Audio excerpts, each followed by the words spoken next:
থেকে যখন একটি বউ হয়ে শ্বশুরবাড়িতে আসে, তখন কত আনন্দ নিয়ে, কত খুশি নিয়ে সে শ্বশুরবাড়িতে আসে।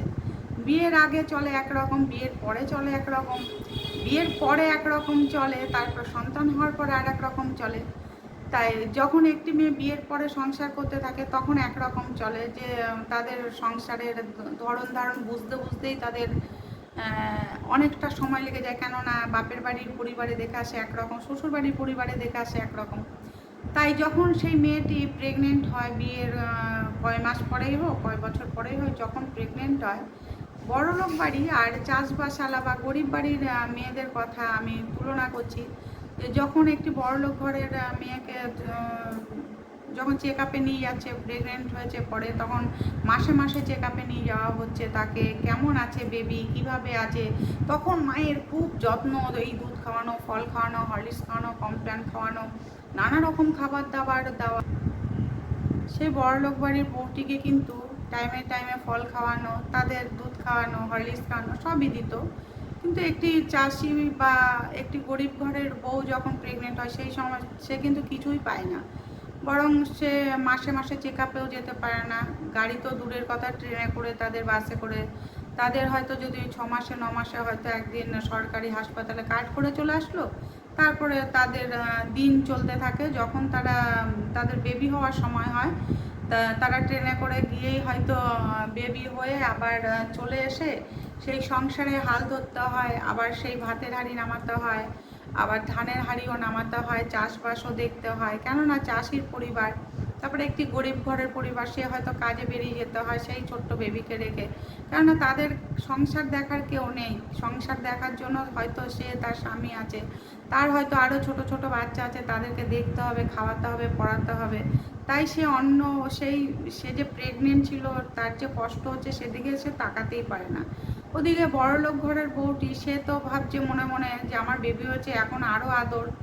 সে আদর পায়, প্রথম প্রথম 6 মাস আদর পায়, বেবি হওয়ার পরেও 6 মাস আদর পায়। পাওয়ার পরে তখন সবাই ওই বেবির দিকেই খেয়াল রাখে, বেবি ঠিক মতো খেলো কিনা, বেবি ঠিকঠাক চলছে কিনা, তার কোনো শরীর খারাপ হলো কিনা, তার গা গরম হলো কিনা, তার সব কিছু কাঁথা টাথা সব বাবা হাগিস পাল্টানো হলো কিনা ঠিকঠাক, সব কিছু দেখতে হয়। তো এইভাবে চলতে চলতে যখন মেয়েটির অনেক দিন হয়ে যায়, বেবি বড় হয়ে যায়, তখন আর কেউ খোঁজ নেয় না মা খেয়েছে কিনা, বা মায়ের খাওয়া হলো কিনা, মার কাজ ঠিক হলো কিনা, সেটা সবাই খেয়াল রাখে। সে বাচ্চার যত্ন করছে কিনা সেটা খেয়াল রাখে। কিন্তু বাচ্চা হয়ে বাড়িতে আসে, তখন তো তার আদর তো আরও বেশি হওয়ার কথা। যে বেবি হয়েছে, হ্যাঁ, 6 মাস আদর পাওয়ার পরেও সে আরও আশা করে যে সে প্রেগনেন্ট অবস্থায় যতটা আদর পেয়েছিল সবার থেকে, হয়তো সেরকমই আদর পাবে। কিন্তু সে দেখে যে তার বেবি হওয়ার পরে তার উপর মানুষের মানে বা সংসারের কারোর হয়তো খেয়াল নেই। হয়তো স্বামী বাচ্চার দিকে খেয়াল রাখলেও, যেমন টয়লেট করে দিলে, বা হয়তো সেটা চেঞ্জ করা, বা জামা প্যান্ট পরানো বাচ্চাটিকে, এইসব হয়তো করলো, কিন্তু বউটির দিকে খেয়াল করে না যে সে কখন খেলো না খেলো বা কী করলো। তখন সেই বউটি, বড়লোক বাড়ির বউটি মনে মনে ভাববে যে ইস, প্রেগনেন্ট অবস্থায় ছিলাম, কত ভালো ছিল। প্রেগনেন্ট অবস্থায় থাকলে কত আদর পাওয়া যায়। সবাই কি ওই বাচ্চাটির জন্য আমার এত আদর করেছে? আমার নিজের শরীরের কোনো দাম নেই? কেউ আমার কথাটা একবারও ভাবলো না, আমার ভালোবাসার কথা ভাবলো না। শুধু ওই সন্তানের জন্য আমার এত আদর ছিল। আর যেই সন্তান হয়ে গেল, সন্তানের দিকে সবার খেয়াল, আমার দিকে কোনো খেয়াল নেই। ওইদিকে আবার গরিব ঘরের বউটি ভাবে যে আমি তো কোনো দিনই সেরকম ভালোবাসা পাইনি, বরং এই কতদিন বেবি হতে গিয়ে আমার কাজটা কামাই গেল, এখন তো ওই কয়দিনের পয়সাও পাবো না। আসলে তাদের হচ্ছে পেটের টান, তারা যদি কাজ না করে তাহলে তারা খাবে কি করে, এই চিন্তা নিয়েই তাদের জীবনটা চলে। তো অবশেষে 1 মাস কোনো রকমে কাটিয়ে, আতুরটা কাটিয়ে, তারা কিন্তু আবার সেই কাজে নেমে যায়।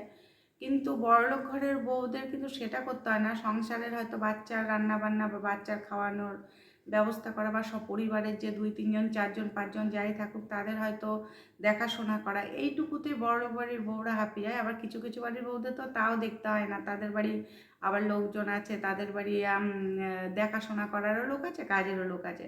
তাই গরিব আর বড় লোকদের মধ্যে প্রেগনেন্ট অবস্থায় থাকাটা কতটা পার্থক্য সেটাই আমরা ভাবি যে বড়লোক বাড়ির বউরা যখন প্রেগনেন্ট হয় ভাবে না ভারী কাজ করতে দেওয়া যাবে না, যদি ক্ষতি হয়, কিন্তু গরিব ঘরের বউরা ভাবে আমরা যত কাজ করব তত ভালো করে বেবিটা হবে। কেন